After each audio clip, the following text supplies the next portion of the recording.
Bakit yung bibig? May problema. Wala akong tanong! Kung may problema man ako, sa akin na lang yan! Naintindihan ba? Opo, Don Piping. Wala sa aking karapatang tanong! O sumagot! Nagkakaintindihan ba tayo? Kung hindi dahil sa karapatang payat na yan, hindi sana naghihirap ang isang Don Piping sa loob ng bilangguan na ito. Ano bang araw ng dalaw ni Desiree? Sa makalawa. Bakit, Don Piping? Kailangan ko siyang makausap.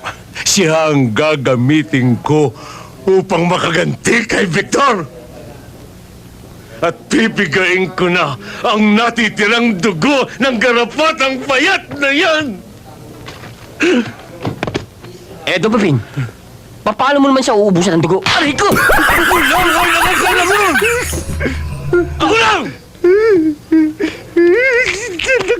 At kapag kabisado mo na ang galaw ng garapatang payat na yan,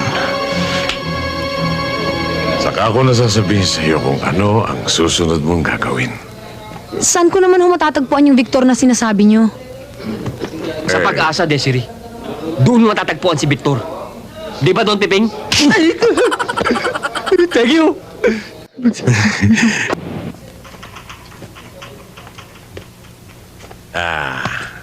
Boboy,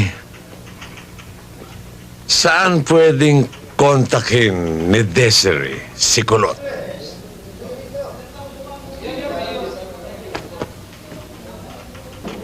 Narinig mo sinabi ko? Saan pwedeng kontakin ni Desiree si Kulot?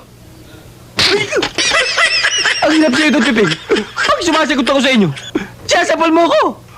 Pag di naman ako sumagot, sinasapal mo rin ako. Saan ko malalagay ang sarili ko sa inyo? Ano ba yan? Ang tanong ko, ang sagutin mo! Sabi ko na! Seryo? Alam ko na ho, Don Piping. Magaling. O ngayon, alam mo na gagawin mo, ha? Oho. Halika na, sis. Ingat ka. Kita. Sige po. Good luck, Desiree. Bye-bye. Oh, boy.